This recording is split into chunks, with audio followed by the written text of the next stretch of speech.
Hi, Steve. Hi, everybody. Sorry. Well, they want you to apply online, and I didn't know. I was just kind of wanting a little bit of background, and it was on KTVO that they were hiring for office work. You know, it's just a temporary, Yeah.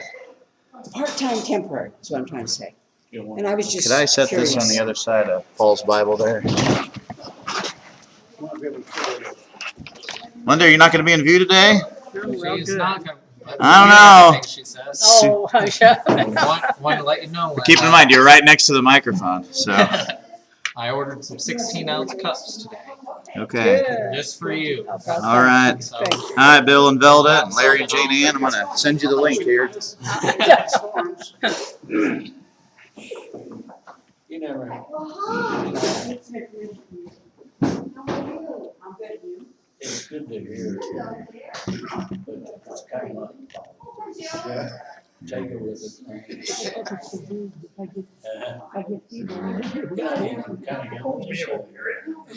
Turn on the radar, you know, and look at. Trying to figure it out. One year, he lived right in the One container. was supposed to be very nice. They Okay. got 3 inches. He said the next night. Is there any coffee left Yeah, over? I think it's hot chocolate or something. Put you down. Yeah, there's little boys, there's a couple of those Think about it. teenage boys Sunday, we got tickled at them because they got a cup and they put, I think they put a little bit of coffee in, anyway, they put chocolate in, they put a whole bunch of sugar in. Sports guy tells you. He likes coffee with some sugar. Mhm. The only guy among us. Berger said, I just filled that this morning because the sugar thing was almost empty. You were just.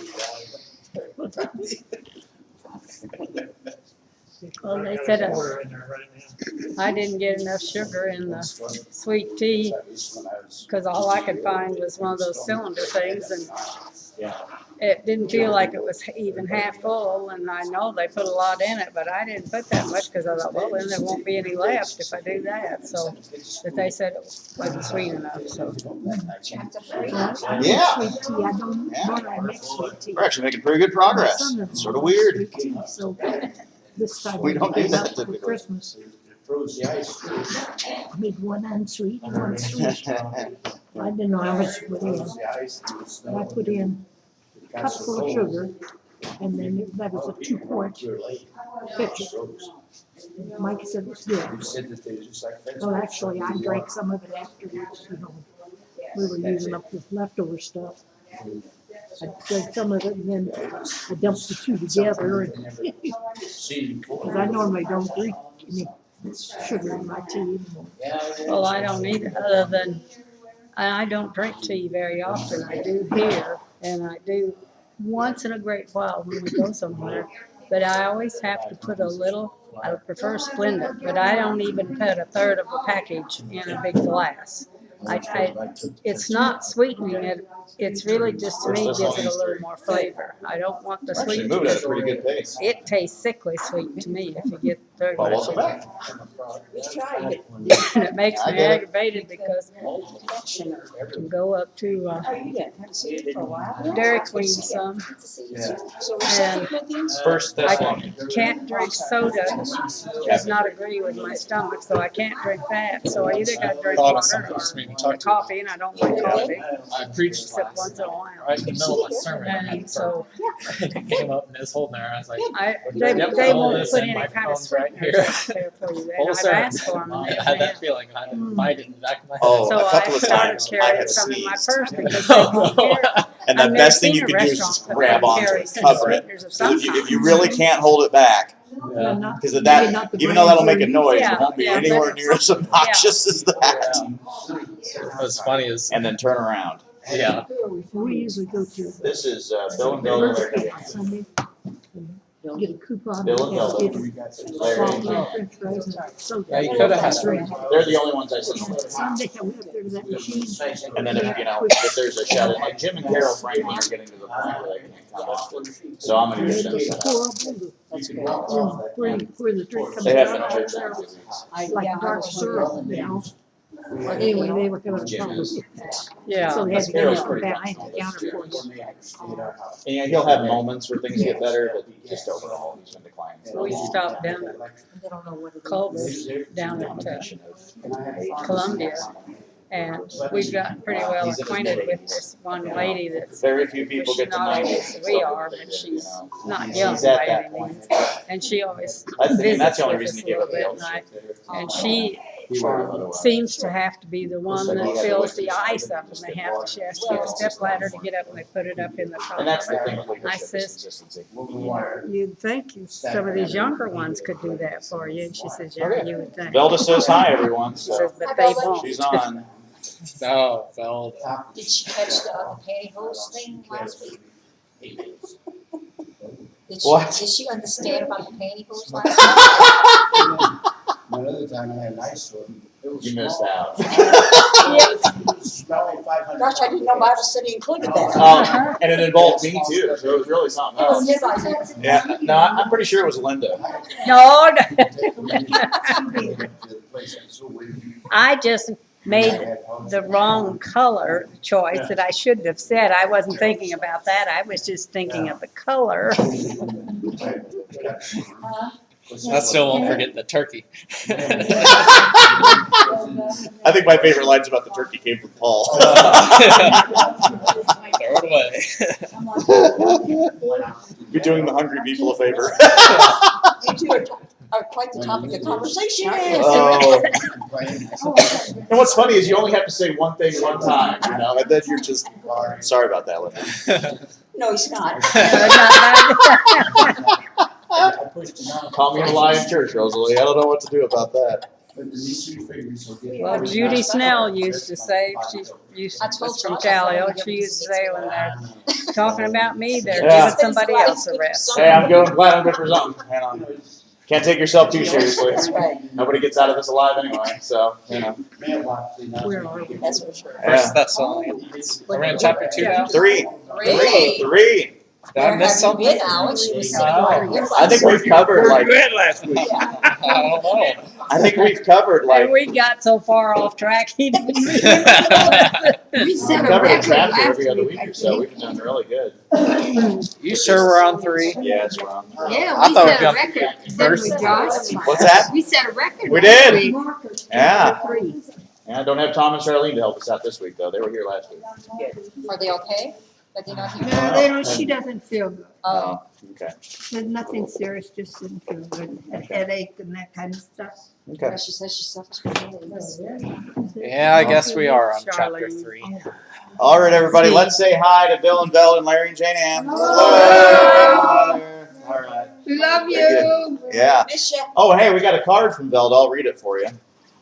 It says, hello, just want to say hi and let you know we miss all of you. Enjoy the live streaming of the Bible class so much. It is almost like being there. Bill said he hasn't had a good meal since we left. Poor Bill, you must be losing weight. Poor Bill, you have a very understanding wife. The last one was the one Larry fixed us. Yum. So, Never forgot. you all keep enjoying Daytimers because it is a great Bible study and all-around day. Miss you all in Christ's love, Bill and Velda. So, Yeah, it's a sparkly card. it is. I got glitter all over me now. Wow. Thanks, Velda. Appreciate that. Okay. Don't worry, I got chicken soups or no vegetable soup spilled on my pant leg earlier, so I'm wearing it all. Yeah, but at least it didn't get on my pantyhose. Okay. Steve, that was from last week. Sorry, you missed out on that. It's an inside joke. I don't really wear pantyhose. He started the room on I didn't. himself. No, I'm pretty sure it was Linda. No, it wasn't. It was like, She just asked what color after. All right. Well, I say we study the Bible. That'd be nice. All right. We're in 1 Thessalonians chapter 3. Just to give you a 15-second review. Paul is talking to a church he loves very much. They love him very much. It's a good church, a healthy church. Not a perfect church, but a good church. And they're under persecution all the time. And not just the church at Thessalonica, but Paul too. And so when we begin chapter 3, Paul is continuing to encourage them and tell them what they've done and what they're going to do to help. 1st and 2nd Thessalonians is different than a lot of other Paul's letters. Paul, typically speaking, will have a greeting, which he had in this letter, but then he goes into a lot of teaching. First and Second Thessalonians really talks to the people on a more personal level. And the reason why is because they're going through persecution. When you're going through hard times, do you need somebody coming in and just teaching you a bunch of academics? No. No. What you need is love Encouragement. and comfort and encouragement. So this letter is different than some of the others for that reason. Other letters mix it up somewhat. Paul is definitely a teacher, but I really find it interesting in this book how personal he is. And he really never gets off the personal path very much. But again, if you're having a rough time, you want somebody there in comfort. This is kind of like a funeral situation or when somebody experiences a great loss. You could describe everything about heaven. You could describe everything about how good they're doing. And, you could give them all the facts. But they're grieving. And they need that opportunity to grieve with your comfort. That's the difference here, I think. So when we start reading, you know where we're at because chapter 3 starts with a therefore. So if you don't know what the therefore is there for, you don't know what you're talking about. So Mine says finally. what's that, Karen? Mine says finally. Finally, yeah. So we got a transition word there. So I just wanted you to know where we were. All right. If somebody would, let's read verses 1 through 3. Anybody is willing. Therefore, when we could no longer endure it, we thought it good to be left in Athens alone, and sent Timothy, our brother and minister of God, and our fellow laborer in the gospel of Christ, to establish you and encourage you concerning your faith, that no one should be shaken by these afflictions, for you yourselves know that we are appointed to this. Okay. Shirley, what Bible translation do you have? That was an interesting wording. What? What Bible translation do you have? Are you on? Is it New King James. New King James. That's what it sounded like to me. Okay. It's a first? That's a one on Timothy. Yeah. First Thessalonians. Don't worry, we had a Corinthians earlier. First Thessalonians. Yeah. We love you, Karen. It's okay. Karen's like, my translation's No, off. mine- If you can't find First Thessalonians, you can always turn to First Joshua. It's my favorite book. Okay. Mine starts with so when we could stand. So when we could stand, yeah. You're in Timothy. Oh, again. Well, what? We're gonna have a Jeopardy moment. Na, na, na, na, na. Is it Na, na, second na, or na. first? You know, it's okay. We can wait for everybody to be on the same page. I'm not joining you on singing that. You sure? Sure. So you're ready for full-time ministry when you have no dignity left whatsoever. So you'll get there. So we got it, Karen? You'll get there. Really? No shame. Do what? I was in Timothy, I'll tell you. I was in Second Thessalonians, and I wasn't. So you're in Corinthians with the rest of us? You were right. To the point. Alex, always to the rescue. If there was a superhero like cartoon about Alex would be like, "Oh, I missed you," and he's dead. All right, very good. Yeah. Okay, I'm in the right place. Alex Okay. spreads confusion. We can resume now. Yeah, we're ready. All right, so 1 Thessalonians chapter 3, verses 1 through 3 is what we just read. And the New American Standard starts out with, "Therefore, when we could endure it no longer." Now, when I read that, I thought, boy, Paul not being able to endure it any longer? That's something else. You ever been around somebody you thought was invincible? You thought, man, nothing could bring them down? And then you catch them one day in tears? You catch him one day angry and you've never seen him angry before. You catch him despondent and you've never seen him depressed before. It goes to show you that Paul was a man. And he had to deal with his mortality. He had to deal with his fragility. He had to deal with the fact that he wasn't invincible. And when you're not just a minister of a church, when you're an apostle, how much of a pedestal do you think people put you on? Woo! It'd be easy to look at the apostles and mistake them for perfect people. And they weren't. So when Paul says we could not endure it any longer, that's really quite a statement. And believe it or not, there are people in each of our lives that view us that way. We're their pillars. We're their pedestals. We're the people that they can always count on. And boy, aren't there moments where you think, I can't do this anymore? It's just too heavy of a burden. That's tough. And so what does Paul do? We thought it best to be left behind in Athens alone, and we sent Timothy. Now that's really an interesting statement. It's like Paul's dealt with all the persecution he can for the moment, so he sends his protege. He sends his mentoree, Timothy. And Timothy's scattered all throughout the New Testament. He's sent here or there. Titus too. There's 10 evangelists I've been able to find in the New Testament that Paul sends out. And I think in this case, they're taking turns. You know, they can only endure so much, and then they sort of rotate. Now that's odd. Well, some heavy duty attacking by the devil. Oh, man. Yeah, So yeah, to bring these men of God to that point. right. And I was thinking too, like, I was trying to relate this to my experience. There have been moments where, like, Alex has subbed for me, or one of the preacher boys has subbed for me.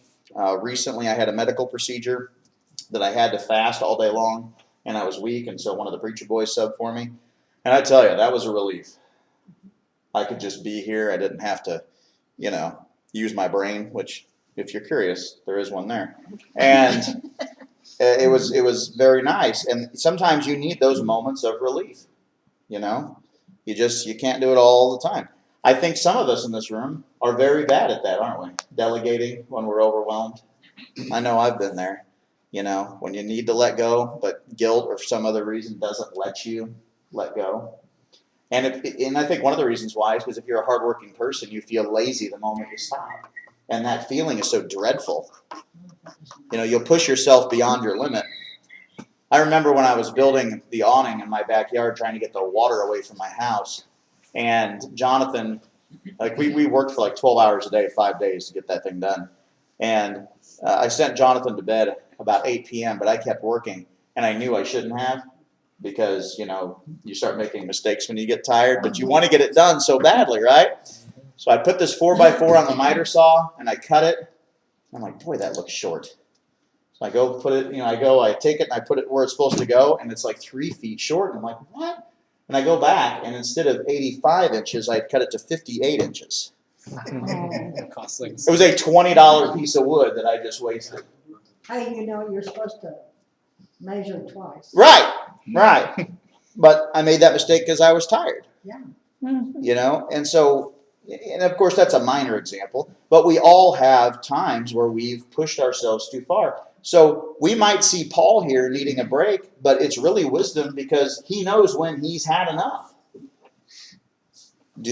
Have we, and I had to ask myself this, have I really figured out when I've had enough, when I need a break? Like, I think all of us in this room are probably pretty bad at that, not knowing when we've done too much and when we might start making mistakes. Because if you're a hardworking person, again, that's not something you even want to admit to, that you have limits. You know, and I think one of the reasons why is you see so many lazy people in the world, and so you think, I don't want to be anything like them, but then you take it to the other extreme, right? Balance is hard to find, isn't it? But here's a biblical character giving us that example, when we could endure it no longer. And being confident in that, that's really something. I was impressed by that. We can often go further than we think, but we can't go further forever. So I think that's just something we can all think about individually and ask yourself that question. When do I know when I need a break? And then this idea of sending Timothy. One time Paul sent Titus to the church at Corinth. It talks about that in 2 Corinthians. And I think to myself, either that means Titus was one tough guy, or Paul was punishing Titus. Because Corinth was not a pleasant place to be. Now think about this. The church at Corinth had a degree of persecution, but the church itself was a giant mess. I mean, if you read 1st and 2 Corinthians and you walk away with anything other than Paul, you know, you almost get the feeling that he's trying to fight a losing battle with these people. Because in the end, can he change them? No, they have to choose that. You know, he can't take away their free will. You know, Right. you feel like he's beating his head against the wall after a while. I mean, there are times like in 1 Corinthians chapter 5 where he's like, and he just flat out says, I cannot believe you allow this. Like, it's so absurd. He's not talking to the world, he's talking to a church. But boy, do we see that in churches today sometimes? Oh, yeah. And then just think about this too. Paul sent a preacher. Did the church put out an ad and look for a preacher? No. No. We got a warm welcome. Yeah.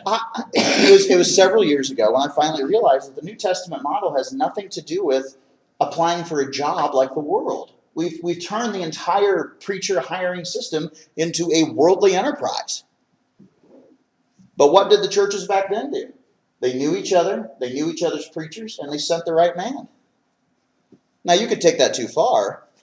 You know, we don't want to go denominational and start telling you, you have to take this preacher. But why is it that we go through I mean, churches, I know one church right now in Indiana, they've been without a preacher now for almost 3 years. Really? I mean, at that point, you just start losing hope. There's got to be something better than the put an ad out there and hope for the best. Because the number of preachers are shrinking drastically. And the number of quality ones are even lower than that. When I graduated with my class, there were 12 of us with preaching degrees, and I think 5 of us could preach our way out of a paper bag, and only 3 of us are still doing it to this day. That's the situation we're in. You also wonder what's going on in that church, Mm-hmm. in that body of Christ. Mm-hmm. If they can't get somebody, I mean, I don't know, but Yeah. Well, if you've seen some of these ads, they're like, we want a preacher with 10 years of experience and a master's degree, and we want to pay him $30,000 a year. How many people apply? Really thinks about what a master's degree is gonna do. Especially a church of 100. And I mean, I love small churches, but you got to be realistic. You know, a guy's got to be, especially when they say, oh, and we want a man with a family. And it's like, no, you don't. gotta feed them too. You don't. You know, you're not thinking through it. You know, Alex and I are very blessed here, but it's just a matter of they just had a whole different system of doing things in the New Testament. So we still got a ways to go to get there, you know. And Timothy was a proven asset, and Titus was a proven asset, and there were some other ones. Now, what kind of training did Timothy and Titus go through? Can you think of anything? well, they were, Go ahead. they were taught by Paul. They were taught by Paul. Yeah. It was a mentor-mentoree kind of relationship. Did they go to a college or did they work in the churches? That's all there was. Yeah. Yeah.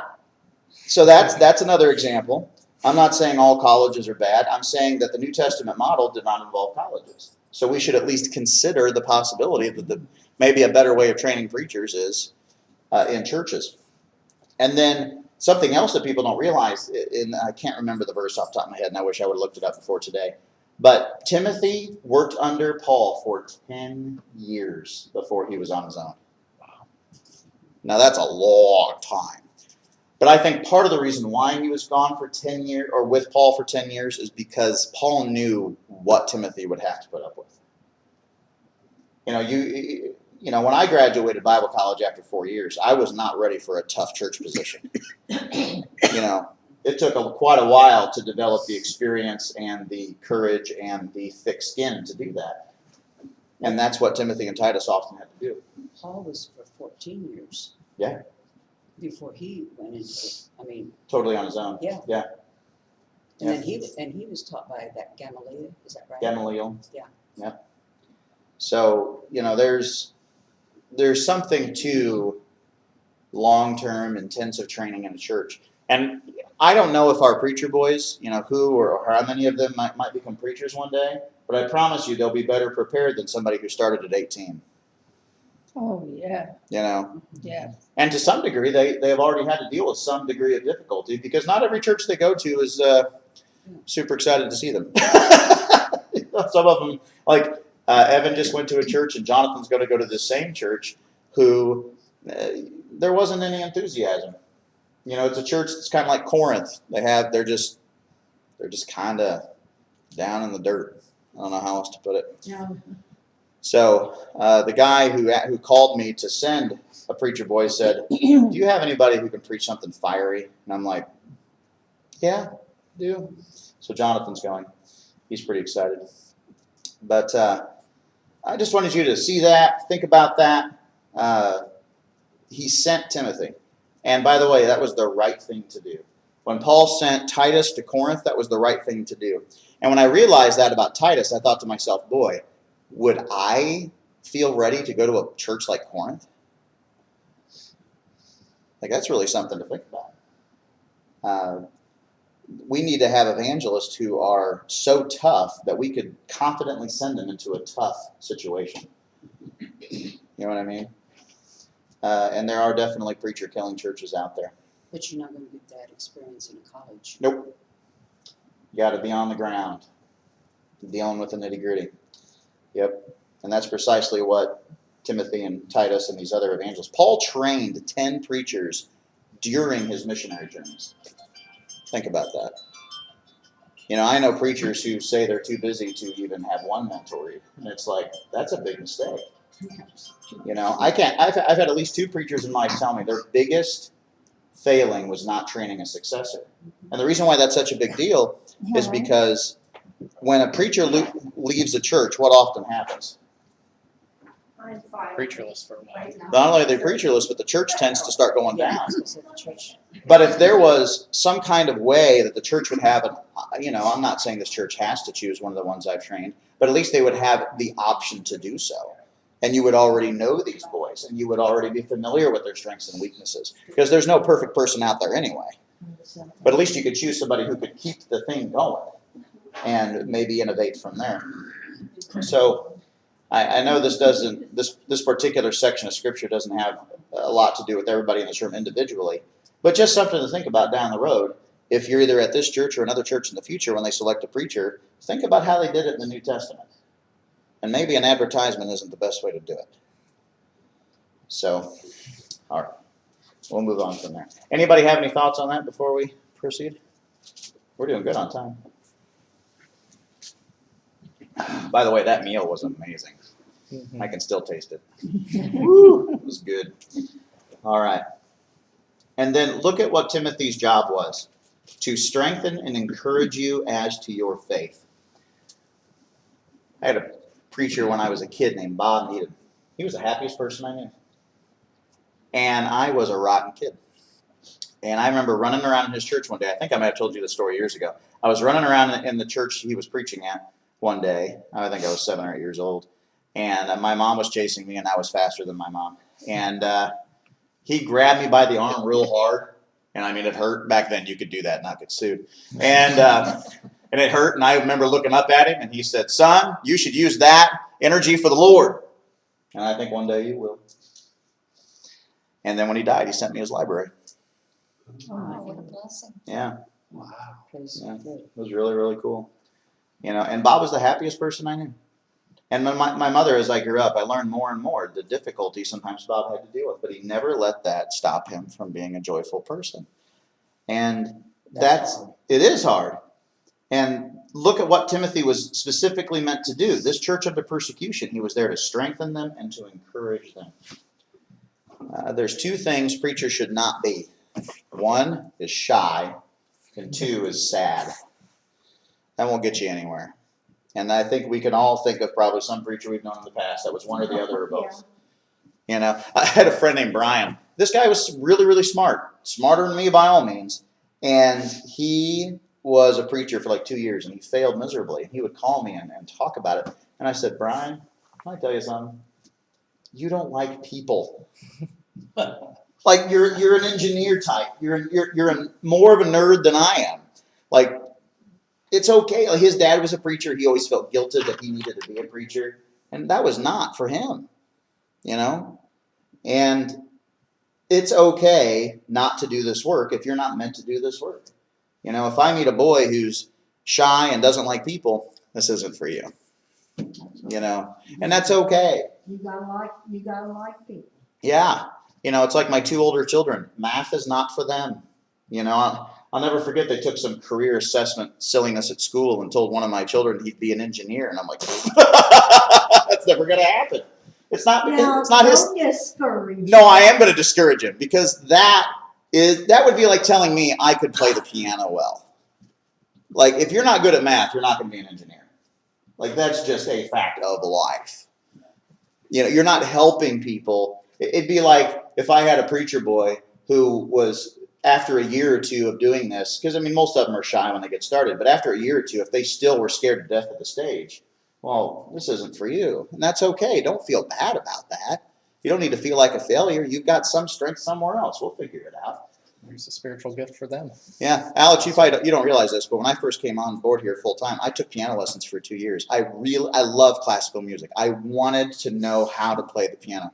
I got through Jesus Loves Me after 2 years. And I played it on stage in front of the church. If you were here, you might remember that. Yeah. And that was the first and last time that'll happen. I have no rhythm, no musical ability at all. My mother is a concert pianist. And I am my mother except for music. So I don't know what happened there. I wish I could have saw that. Yeah. So think about this. Timothy was the kind of preacher who was obviously battle ready, who could stay joyful amidst persecution, and had the strength to encourage others while that was going on. So those are all good attributes of a preacher, something I try to live up to. It's very important that preachers are not sad and they're not people. That's just not a good idea. All right. So verse 3 there, that no man may be disturbed by these afflictions, for you yourselves know that we have been destined for this. The way Shirley's Bible put it, it was they were appointed for this. Did God have a hand in what Paul and Timothy and others were doing? Oh, yeah. I'm sure. Absolutely. So let me expand this a little bit more. Does God have a hand in what you're doing? Yes. Yeah. And then I thought to myself, after asking myself that question, am I actively looking for that? Am I seeing what he's doing? Am I thanking him for that? And I don't say that to make you feel guilty. I say that because it really encourages me when I finally take a moment to stop and to consider what God may be doing in my life. The doors he's opened, the encouragement he's given, the gifts he's provided, the friends he's given me. You know, I really look forward to Daytimers because this is so low-key, so down to earth. You know, I can be kind of silly and you all have fun with me. You know, I don't have to be super serious. And because, to be honest with you, that's not my personality. I can be serious when need be, but I'm the down-to-earth kind of relaxed personality You type. can always wear pantyhose. Yeah. No, you can't. Nobody would know today. Okay. You know, I think I've been officially dislodged from my train of thought. But the point is that God is doing things in our lives. And if we take a moment, there's a beautiful verse in Psalms that says, "Be still and know that I'm God." You know that verse doesn't work unless you're actually still. That's for sure. Yeah, you've got to actually obey the verse to get the effect. Be still and know that I'm God. I was helping a friend out this Saturday with a computer issue, and he has his house is way out in the middle of nowhere. It's so quiet. There's no traffic. There's no noise hardly at all. It was after the ice had come. The snow was barely falling. It was so quiet. And that verse came to my mind. Be still and know that I'm God. You know, with all the chaos in the world, God still finds time for things to be still. God likes peace. He likes order. He likes calm. And the older I get, the more I appreciate all those things. All right, good thoughts. Anybody else have anything, comments, questions, rabbit holes? I think we've officially worn out the pantyhose joke, but we'll see. We'll see. There still might be another moment. It's only in daytime. It's only in Daytimers. Broadcast to our friends, you know. All right. Let's do verses 4 and 5. Anybody? For indeed, when we were with you, we kept telling you in advance that we were going to suffer affliction, And so it came to pass, as you know. For this reason, when I could endure it no longer, I also sent to find out about your faith, for fear that the tempter might have tempted you, and our labor would be in vain. Okay. Paul says that again. That's really something.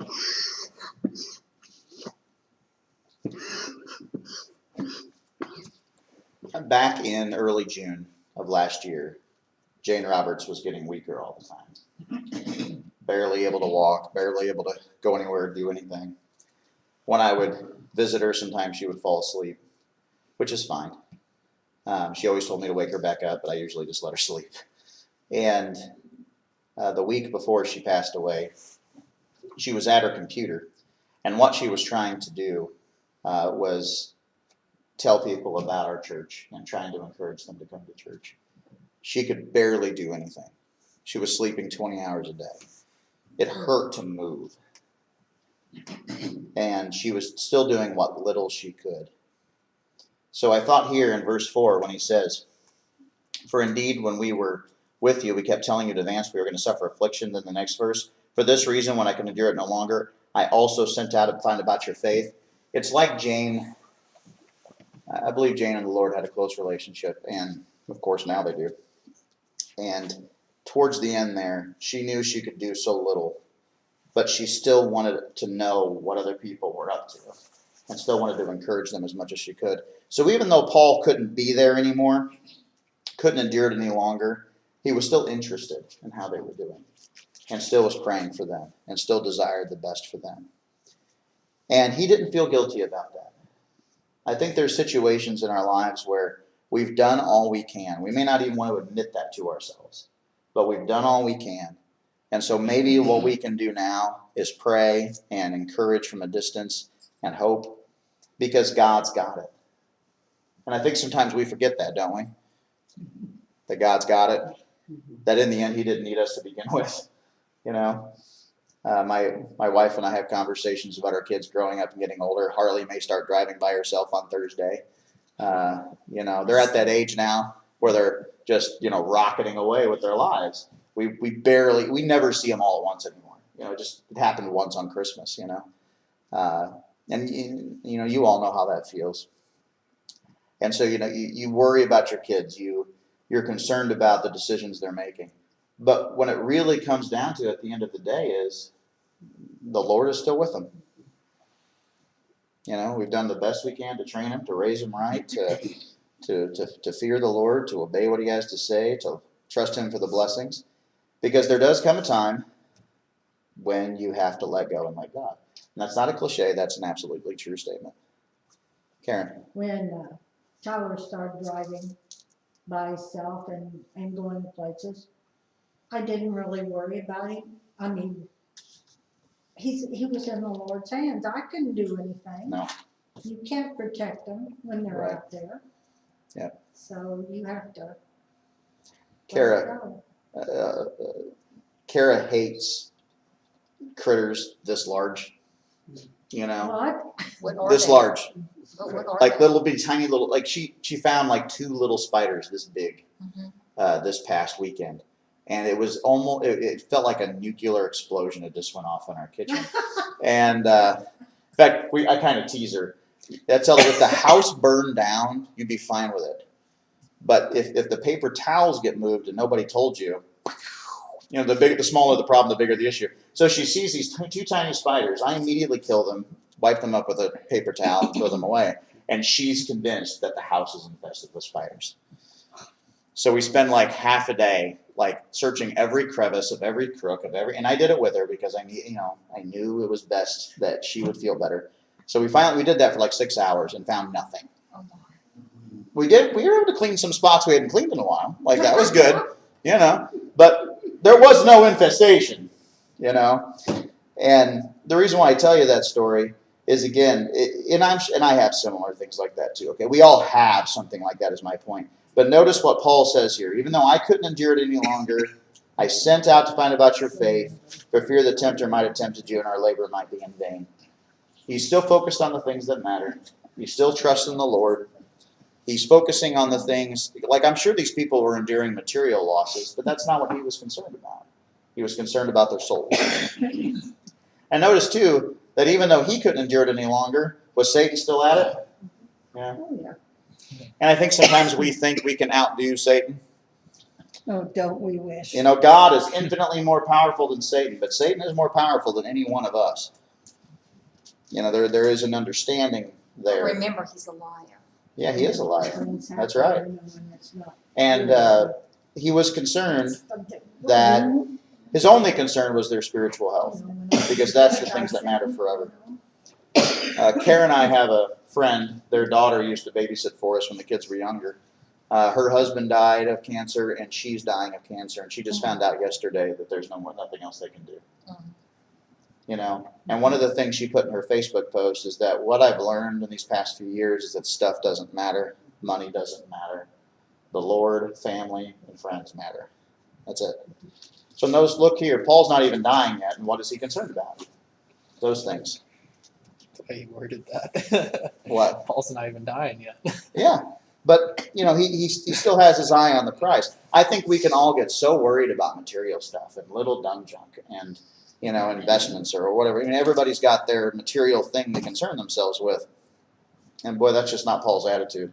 One thing I have really tried to convince myself of and work on is the wisest words ever said about money was, give me my daily bread. And you know what? God has never failed me in that area. I have always had a place to sleep. I've always had food to eat. I've always known good people in my life. That's the stuff that matters. Everything else is going to burn, literally. The Lord is my shepherd, I shall not want. Yeah. He provides all needs. Yeah. I saw a guy yesterday. Was coming off of Highway 36 up to town. He didn't even have a jacket on, nothing. His pants were he was hanging onto them. He was filthy, dirty. And that little bit of ground there between the two highways, he was walking down in there like he was going to go down and get on 36 or something. He had no bags, nothing.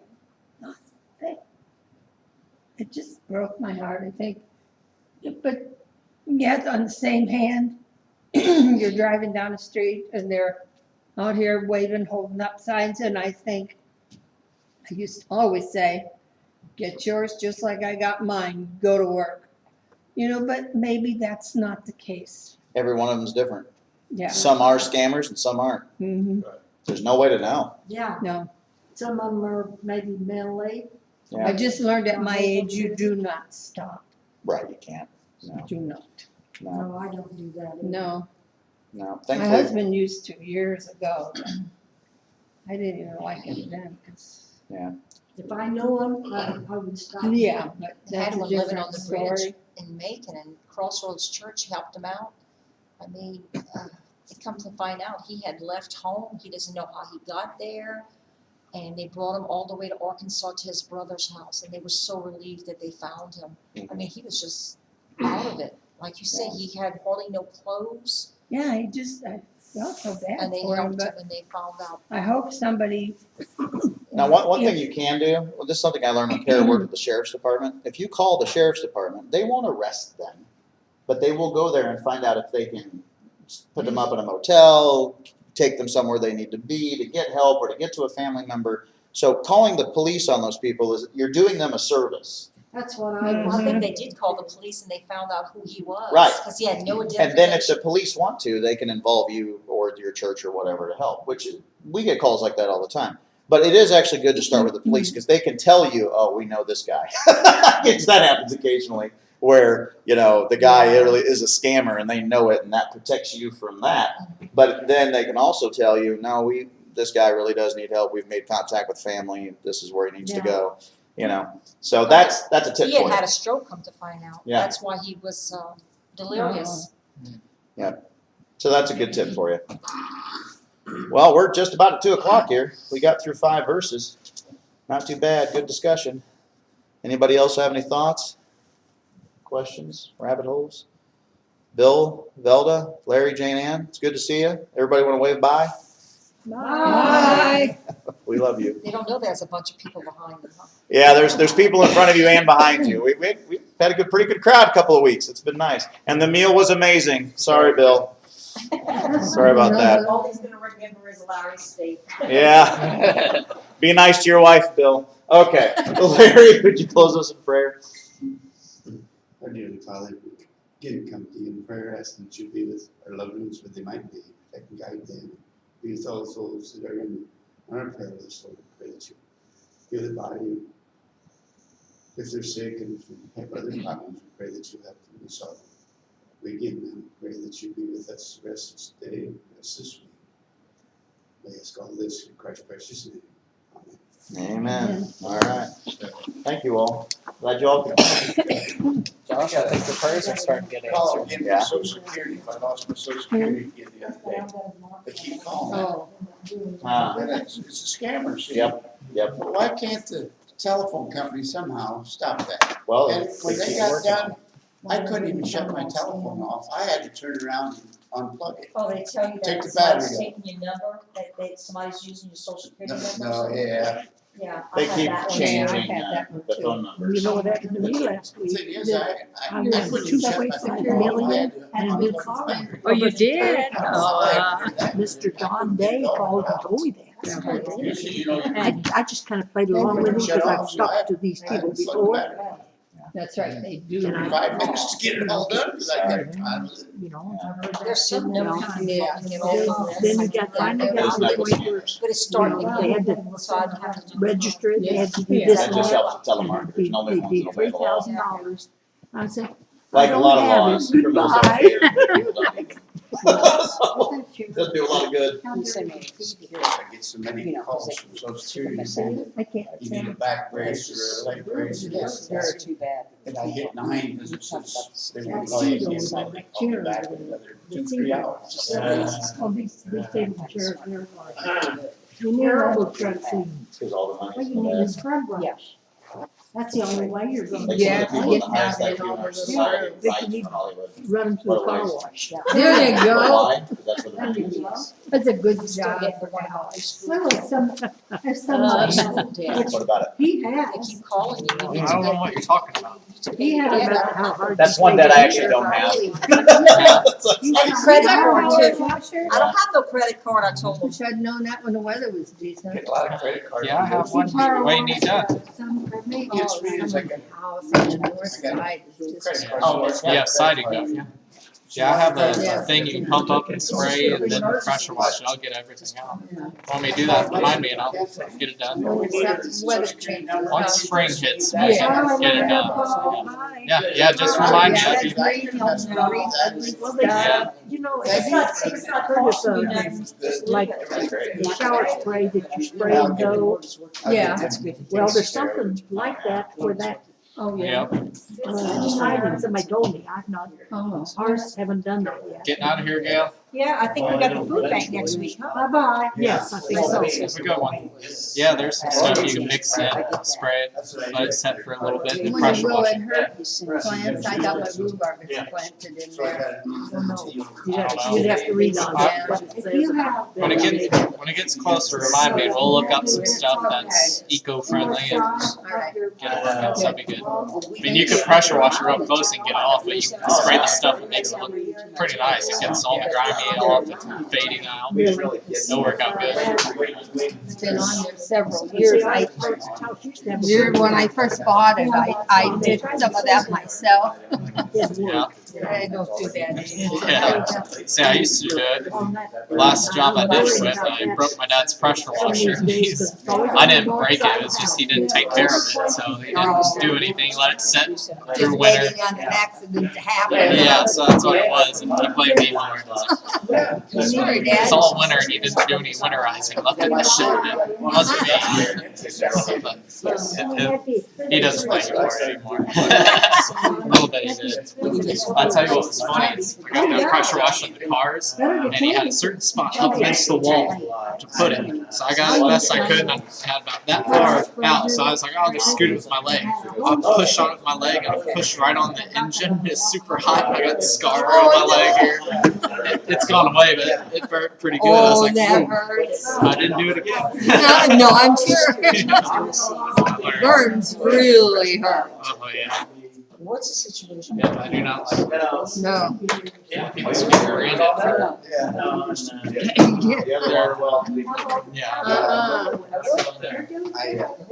We I have, had cousins and stuff up there. that's the other And I know when I first got married, so 6 months, I went to the hospital, money, and I never. And I mean. Well, Weight on stuff, well, you know, that's. You know, he gets a ride from his mom typically every and we don't have any applications yet for money. They're not, We're all Peters. that based on personal. And I know that he must have got money. She can go up, and walk around, I'm not sure. That and then happened she to us goes up here. and she tries to reach whatever's there. Okay. Don't say Bobby, she's that big already. Oh, I know. And he said, And she's a church Yeah. too, but she looks like she's real fat, but she moves. You know, she's busy. You know, the children who just had the baby, yeah, she's Charlie too. Well, anyway, if there's other. I did know that, I thought it was. Kids are especially my age, that I teach, Oh. reach out to. Yeah. They- Oh, okay. Well, who's having a shower in here, or They're or little, but they or- live there. oh, And, that was, and one of the others. no, that was last Saturday, I guess. I guess they had that. Anyway, I'm not, I'm gonna Supposed to be continue. that Saturday. Oh, okay. Okay. So they were Scott and his wife Some and what they I've were heard is charged. waiting, Uh-huh. it's not Charlie easy Ann. for them to get away from the showers because it's such, they got so many kids. Johnny calls her, the whole situation. Yeah, that's what he says, because I showed you. Billy Joe, I think. Three different, or four He said that he does it, Oh. Yeah. No wonder they, I mean, You run into those broken kind of situations around here a lot. I went to the bank, got The Charlie situation. May. I've been down there 5 years. That's an old name. Or both. Yeah. no. Sometimes. Often when I couldn't really get a check out of it. But in the house case, they're not against the church. Oh, it's They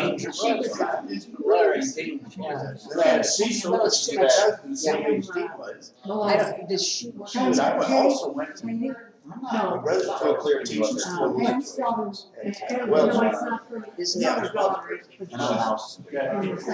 big. This is what it's all about. Money is what I'm asking. Yeah, well, I was Are the parents do things that they Randy, don't? I couldn't. not that I'm aware of, because I'm just curious. but Carrie's commission, they can work out too, and they didn't come up. Who's Thompson? And I thought, oh, I didn't think we looked that much alike. Gene I guess we did.